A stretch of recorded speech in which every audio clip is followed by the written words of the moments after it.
Hey, what's up, everybody? Ray here. Saw this interview on IGN.com, kind of in my Google feed. It says Final Fantasy VII Remake, Square Enix on making the Yuffie DLC, and tantalizing hints about Part 2. So, I'm excited to read this. Just kind of showed my Google feed, but before we get started, if you would, go subscribe on the channel, click the bell so you know when I got new stuff coming up. Y'all know the drill. Y'all know how this works. Y'all watch YouTube videos. Subscribe to the channel, click the bell. Like the video, and also follow me on Kaufman20XX on Twitter and Instagram up there. Consider being a YouTube and Patreon member to get exclusive shows and timed exclusive videos. So with the business out of the way, let's get right into the article here. It says Final Fantasy VII Remake, Square Enix on making the Yuffie DLC and tantalizing hints about Part 2. So this is on IGN.com. This is actually posted for July 2nd, so just less than a week ago. So it says, kind of reading through here real quick. I just want to read the parts. I want to skip all the intro, intermission, all that kind of stuff. I'll start right here. It says, speaking with IGN over email, co-director Motomo Toriyama talked about the role the intermission plays in the larger story and how it sets the stage for Cloud and Company to meet Yuffie in a later installment. As Cloud and Company prepare to leave Midgar in the base game, so does Yuffie. Later, Cloud and his allies will end up encountering Yuffie in the expansive world outside of Midgar. We knew that, we figured that's where it was going. Kudos. By playing both the base game and episode Intermission, I think you'll be able to understand where they are coming from an emotional perspective, and so I recommend playing through both. Of course, if you have a PS5. Which I feel for you all.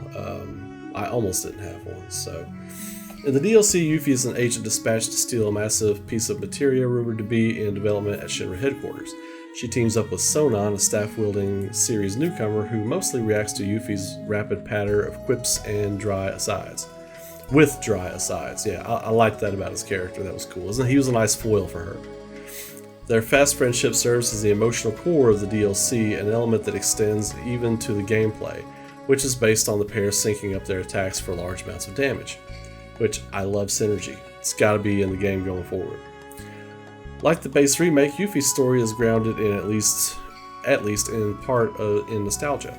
Much of it is set in established areas and around Midgar, with a variety of familiar faces making appearances throughout. Scarlet, a diabolical Shinra executive who gets comparatively little screen time, I think it's supposed to be is in the original game. It says is the original game. Is one in the I read it wrong. In the original game is one of the main villains. Another example of Final Fantasy VII Remake's expert melding of the familiar with the new. There were many things we learned from the reception of Final Fantasy VII Remake. This is a quote from Toriyama. There were many things we learned from the reception of Final Fantasy VII Remake since its release, but I feel that the response was especially great for the elements we remade while being cognizant to pay homage to the source material, and I recall players' reactions were very positive. Says co-director Naoki Hamaguchi, I don't want to limit it to just this title. I am reminded that for the next installment, it's of utmost importance not to damage the memories from the source material while reimagining it so it surpasses people's expectations. That's a good quote. He says, I'm reminded that for the next installment, it's of utmost importance not to damage the memories from the source material while reimagining it so it surpasses people's expectations. So it's kind of what they did with the first game. We know it's going to be different. So I'm just going to keep reading though. In light, Square Enix's decision to have episode Intermission run concurrently with Cloud's adventure makes sense. It allows the development team to reuse some already established environments while providing a different perspective on familiar events. But it wasn't always that way. In an interesting twist, Hamaguchi says that writer Kazushika Nojima originally had a very different vision for episode Intermission. To be honest, when Mr. Kazushika Nojima turned in the initial draft of episode Intermission scenario, the story was going to take place at a different time from the events of Final Fantasy VII Remake, but we had him adjust it. Oh, so that could have given some things away. But we had him adjust it so that it happened simultaneously, while Cloud and his allies were on their adventure in Midgar, he says. I had a strong desire for the story of Intermission to allow those who played Remake to experience the lore more deeply. As a result, we were able to dive deeper into Avalanche HQ, Wutai, the Shinra building basement, etc. Sector 0, Deep Ground. The Shinra building basement. Deep Ground, dude. It's called Deep Ground. Which were only touched upon in the base game of the remake. And this time from Yuffie's perspective.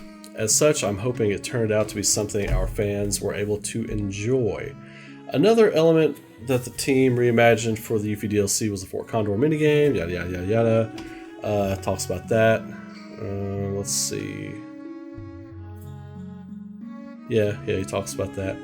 The development team can only offer hints about what's to come in Final Fantasy VII Remake Part 2, but they do make for some tantalizing tidbits. Among other things, Toriyama says that it will probably be a while until Wutai is showcased in earnest, owing to its distance from Midgar, but that perhaps there may be a new aspect of things depicted along the way. Well, of course there's going to be a new aspect of things depicted along the way. Come on, man.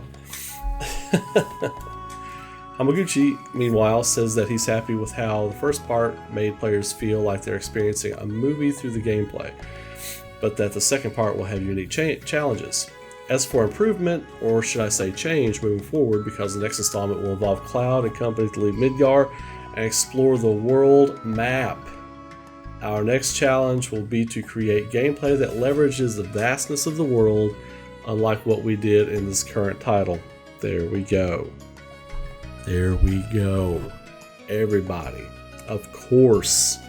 It's going to be a big, maybe not open world like The Witcher, but it's going to be a massive, massive world that you get to explore. It's not going to be a linear path. It's not going to be Final Fantasy 13, so people can stop making those comparisons. Please. You sound foolish. You sound foolish. It's going to be a PS5 game, not a PS3 game that was supposed to originally be on PS2. That was Final Fantasy 13. It was supposed to be originally on PS2. It got moved to PS3. That's why it was so linear. It's not if it were made for PS5, it'd be totally different. So, director Tetsuya Nomura has previously said via interview translated by a fan that Final Fantasy VII Remake Part 2 will pick up quickly after the events of Intergrade, and that the atmosphere will be quite different from Part 1. In particular, Cloud will be running around a lot of... Yeah, we've read that. I think, was it Takimochi that translated that? They just said here, translated by a fan, but I think it was Audrey on Twitter that translated that, I think. In any case, Final Fantasy VII Remake continues to be a roaring success, with Yuffie's story once again demonstrating the love and care Square Enix has taken in translating its most popular game for the modern era. Okay, blah, blah, blah, blah, blah. Blah, blah, blah. So, the big thing to take from all of that, I read through the whole thing to basically just get to the meat and potatoes here.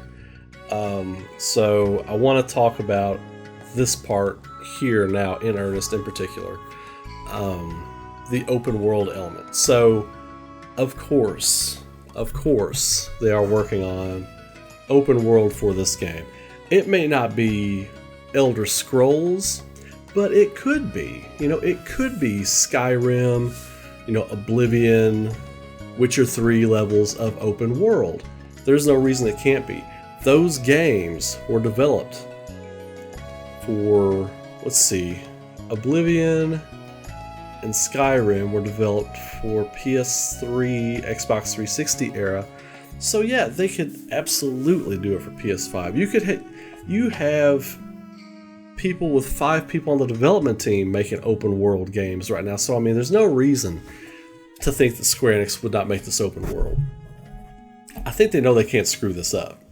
Like the open world aspect, I come real with you all. I'm not here licking anybody's boots. I'll tell you it like it is. Square Enix knows they can't mess this up, right?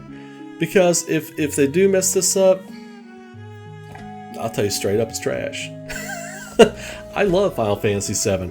It's one of my favorite stories, if not my favorite story of all time.